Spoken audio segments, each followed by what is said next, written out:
اللهم صل على محمد وآل محمد. اللهم صل على محمد وآل محمد. اللهم صل على محمد وآل محمد. اللهم صل على محمد وآل محمد. اللهم صل على محمد وآل محمد. اللهم صل على محمد وآل محمد. اللهم صل على محمد وآل محمد. اللهم صل على محمد وآل محمد. اللهم صل على محمد وآل محمد. اللهم صل على محمد وآل محمد. اللهم صل على محمد وآل محمد. اللهم صل على محمد وآل محمد. Au nom de Dieu, le très miséricordieux, le tout miséricordieux, et paix sur le noble prophète Mohammed et sur sa sainte famille. Chers téléspectateurs, bonsoir. Ce soir, nous allons continuer notre thème, à savoir l'unicité de Dieu. En tant que tout élaboré, l'univers matériel présente la meilleure et la plus claire des preuves pour la connaissance de Dieu. Cette connaissance qui s'explique dans deux voies, c'est-à-dire la première voie par la raison et la seconde voie par les arguments philosophiques. C'est dans cette deuxième voie par les arguments philosophiques que nous accueillons le Cheikh Abdou Kamil, qui est imam Hujjatul Islam wa Muslimun. Cheikh Abdou Kamil, salam alaikum wa rahmatullahi wa barakatuh. Wa alaikum assalam wa rahmatullahi wa barakatuh. Sans plus tarder, Cheikh, l'homme, est-ce que l'homme a-t-il la capacité de connaître Dieu dans son essence? Alhamdulillahi rabbil alamin wa salatu wa salamu ala khayri khalqillah sayyidina wa nabiyyina Muhammadin wa alihi tayyibin at-tahirin. Allahumma salli ala Muhammad ali Muhammad. Monsieur Ali, en réalité, ce point, elle est très complexe. Connaître Dieu dans son essence, en réalité, elle est impossible. Parce que imagine par exemple l'être humain qui est limité dans tous ses sens et qu'en même temps, il veut connaître celui qui n'a pas de limite. Impossible de l'être limité, qu'il arrive à connaître tel qu'il faut celui qui n'a pas de limite. Donc Dieu dans son essence, pour mieux dire, personne ne peut connaître, même les prophètes ne peut connaître Dieu tel qu'il est dans son essence. Là, c'est bien clair. Dû à ça, il y a certains qui voient que c'est impossible ou bien c'est interdit même de faire du recherche sur Dieu. Pas faire du recherche pour connaître Dieu, mais sur Dieu. C'est sur ce point-là que faire du recherche pour connaître Dieu dans son origine, dans son essence est impossible. Pour ça, oui. Mais il y a quelque chose qui permet de connaître Dieu et c'est dû à ça que Dieu nous a interpellés de étudier cela, qui sont les noms de Dieu et ses attributs. Voilà. Même comme le nom et les attributs ne pas autre chose. Je vais m'expliquer. C'est-à-dire, l'essence de Dieu telle qu'il est, comme on vient de dire, impossible de la connaître telle qu'elle est. Mais pour la connaître, Dieu nous appelle à suivre les noms et les attributs. Par là, on peut connaître, c'est-à-dire, on peut avoir la connaissance de Dieu. Dieu n'a pas mis la porte, il n'a pas fermé la porte pour sa connaissance dans ce cadre. C'est-à-dire, on peut avoir l'idée, on peut le connaître, mais pas une connaissance dans le cadre, dans sa nature, dans son essence. J'espère qu'on se comprend. Oui, dans ce cadre, c'est impossible. Donc ça veut dire, pour connaître, en vous entendant, ça veut dire pour connaître Dieu, on ne peut connaître Dieu à travers ses noms et ses attributs. Et la dernière fois, vous avez parlé des attributs positifs et des attributs positifs de Dieu. Quel est le rôle réel des attributs positifs de Dieu? Grand merci. En réalité, les attributs même, comme on ne peut pas connaître Dieu dans son essence, c'est là les rôles des attributs et des noms pour arriver à connaître Dieu par là. Donc, ces attributs positifs qui sont divisés en deux, il y a deux attributs innés qu'on peut les appeler des attributs essentiels. Ça vient de l'essence de Dieu. Par exemple, si on prend l'attribut comme l'omniscient, Dieu est omniscient. On prend l'attribut du puissant, il est puissant. C'est des attributs qui ont le lien directement avec l'essence. Qu'est-ce qu'on veut dire? Parce qu'on a deux sortes d'attributs positifs. Ceux qui ont de lien directement avec l'essence divine, et ceux non, c'est dû à un acte qu'on peut attribuer à Dieu. Je vais m'expliquer. Lorsque Dieu, par exemple, avant qu'il crée, on ne pouvait pas le qualifier de créateur, parce qu'il n'a pas créé. Donc c'est dû, après avoir créé, qu'on lui qualifie de quoi? De créateur. On voit. Mais en ce qui concerne l'attribut comme puissant, non, lui il est puissant même s'il n'a rien fait. C'est un attribut inné. C'est un attribut qui vient de son naissance. Donc c'est pour cela qu'on a ces deux sortes d'attributs. On appelle ceci attribut essentiel et attribut des actes. S'il faut, oui. C'est-à-dire, c'est après avoir, comme Dieu a créé, là on le qualifie de créateur. Comme Dieu, celui qui détient tout, là, cela revient comme par exemple la vie. La vie, l'un des attributs, le vivant, c'est les attributs essentiels de Dieu. C'est-à-dire, avant tout, il vit. Ce n'est pas parce qu'il a fait telle chose où on peut le qualifier de vivant. Et pourtant, en ce qui concerne le créateur, c'est dû à ce qu'il a créé.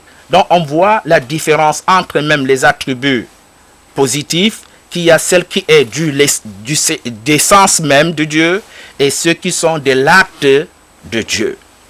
C'est très bon de comprendre cela. Pourquoi? Parce que dû à ça, on arrive à comprendre des attributs où Dieu, même comme il a existé avant tout, mais il était toujours avec ces attributs-là. Avant, je dis bien avant tout, avant la création, il était toujours avec l'attribut comme la vie et autres. Mais il y a d'autres attributs, c'est après avoir fait tel où on peut l'attribuer. C'est très important de connaître ces deux parties des attributs. Nous savons, Dieu c'est un mystère. Et naturellement, ces attributs doivent être des mystères. Quel est le secret des attributs positifs de Dieu? Oh, grand merci, Monsieur Ali. Vous savez, en réalité, Dieu dit dans le Saint-Coran, il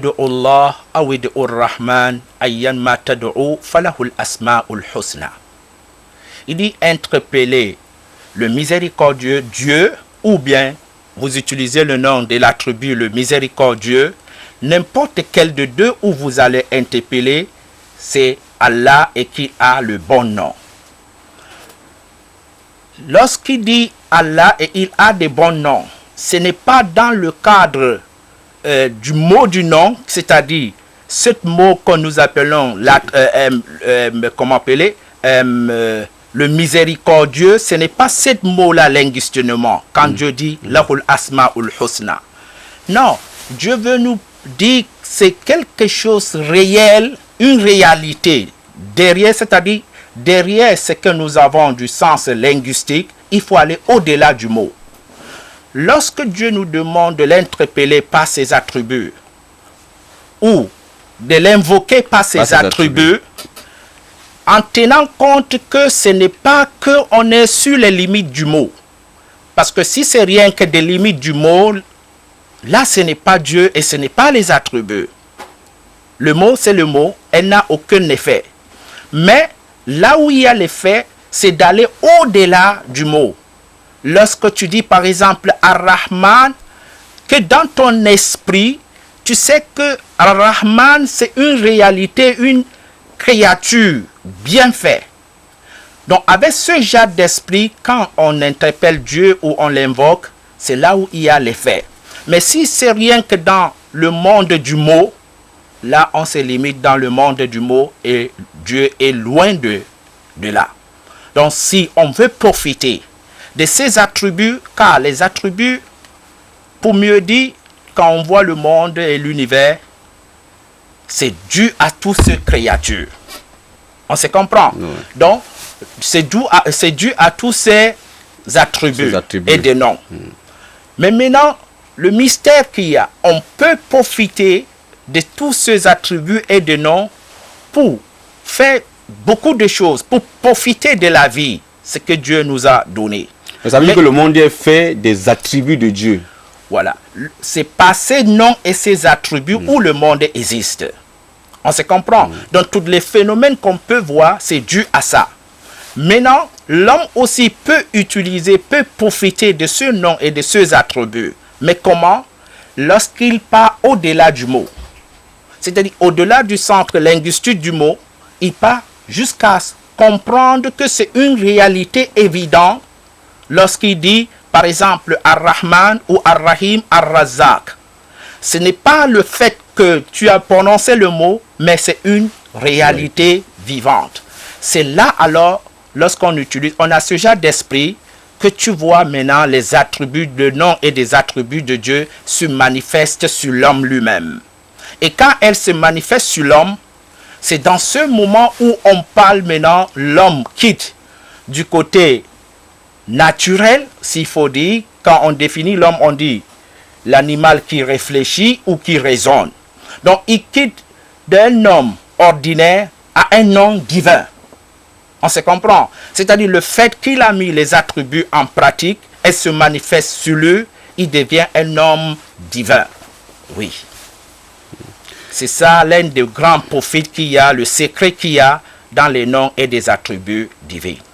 Donc ça veut dire, pour vous comprendre bien, ça veut dire pour bénéficier, pour pénétrer le mystère ou bien le secret des attributs de Dieu, il faut prendre ces attributs-là au-delà de son sens linguistique. Merci. C'est-à-dire peut-être un aspect spirituel.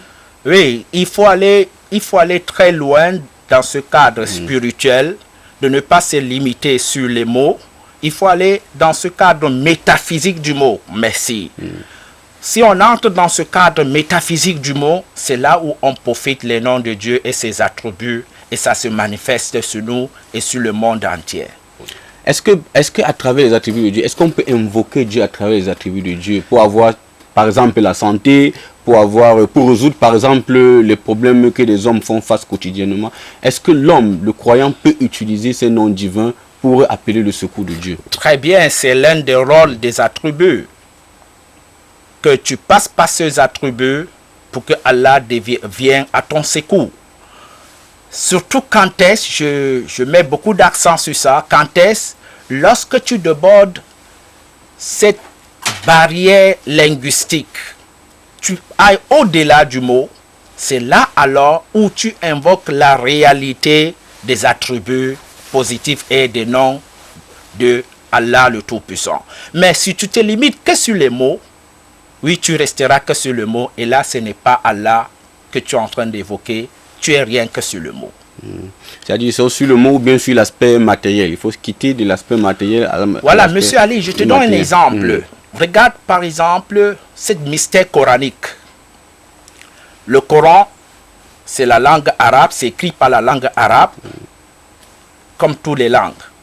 Mais il faut voir que le Coran a quelque chose mystérieux qui n'est pas dû parce que c'est cette écriture arabe. Non, c'est parce que au-delà de cela, il y a une réalité spirituelle, une réalité métaphysique. Ce qui fait que certains qui ont fait mal au Coran, pisser par exemple au Coran, tu vois, directement certaines mauvaises choses les arrivent. Il a les effets négatifs. Négatifs. Pourquoi? Parce que si on se limite rien que sur le verbe et le mot, on se demande logiquement, ce verbe et le mot, a-t-il cette capacité, cette puissance? On dit non. Mais cette puissance vient d'où? Ça vient de ce qui est au-delà du mot. Et là, c'est spirituel, c'est métaphysique.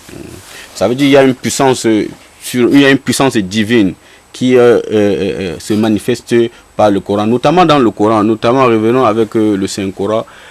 Dans le Saint-Coran, on parle de la main de Dieu. Comment est-ce qu'on peut expliquer Dieu qui ne soit pas matériel? Vous avez expliqué Dieu n'est pas matériel, mais comment est-ce que le Coran fait mention de la main de Dieu en disant par exemple la main de Dieu au-dessus de l'homme? Oui, en réalité, M. Ali, alhamdulillah, il y a beaucoup de versets coraniques que quand on voit dans l'apparence du verset, tu peux déduire que Dieu est un être matériel. Quand on parle de la main de Dieu, quand on parle de la face de Dieu, le visage de Dieu, ainsi et ainsi. Mais en réalité, si on veut vraiment méditer sur les versets qui ont cité ce genre de choses, nous trouverons que c'est une mauvaise et très mauvaise interprétation de utiliser lorsque Dieu parle de Yadullahi fawqa aydihim, la main de Dieu est sur les mains, en considérant que c'est la main physique. Mais comment on fait pour comprendre si ce n'est pas le mot Yadoun en arabe veut dire la main? Mais comment on peut dire que là Dieu ne veut pas dire la main? D'abord, nous avons démontré dernièrement qu'il n'a rien du matériel. Et quand on parle déjà d'humain, on parle déjà du matériel. Maintenant, si logiquement, rationnellement, il n'a rien du matière, qu'est-ce que maintenant le verset veut dire lorsqu'on utilise le mot yad? On revient toujours sur la langue arabe. On utilise souvent le mot yad, mais on ne veut pas dire la main. Et dans d'autres langues également. Par exemple, lorsqu'on dit la main de monsieur X est ouverte, qu'est-ce que souvent quand on utilise ça, on veut dire quoi? On veut dire monsieur X est généreux, il donne. Pas que réellement sa main est ouverte, ça peut être même monsieur X a deux mains coupées. Mais on utilise ceci parce qu'on ne veut pas parler de ce même matériel. On part au-delà de cela, on veut dire monsieur X est généreux.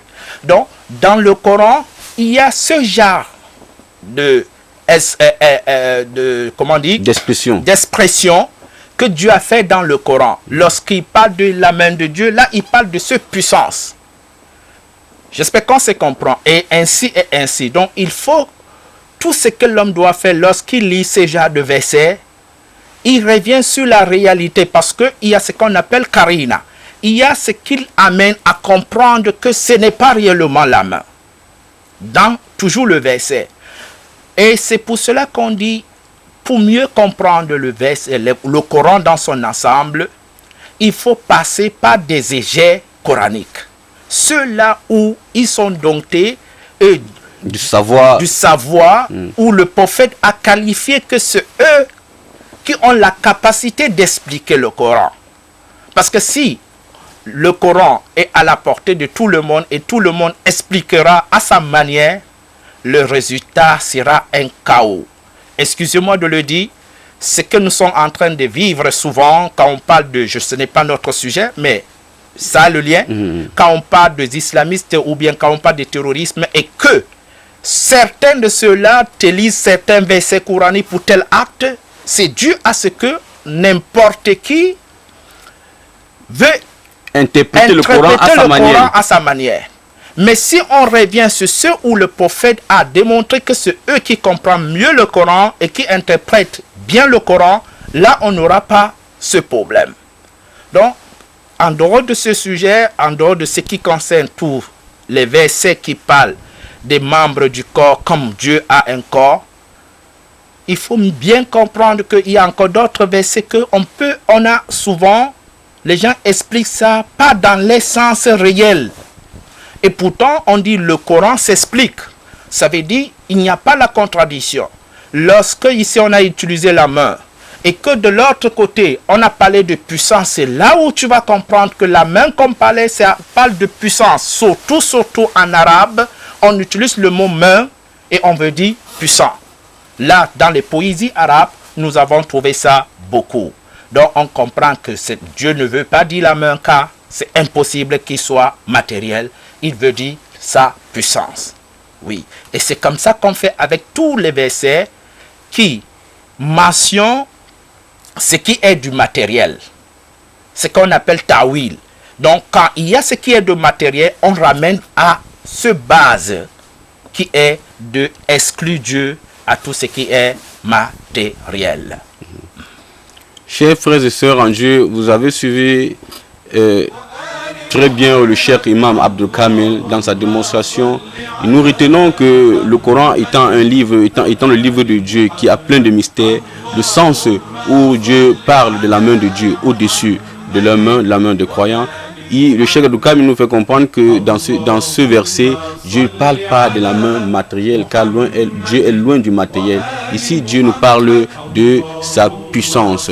Donc, merci pour votre attention. Nous vous donnons rendez-vous la semaine prochaine et sur votre chaîne préférée à la même heure, le samedi, et la rediffusion le jeudi. Nous vous remercions. Salam alaikum. وآل محمد اللهم صل على محمد وآل محمد اللهم صل على محمد وآل محمد اللهم صل على محمد وآل محمد اللهم صل على محمد وآل محمد اللهم صل على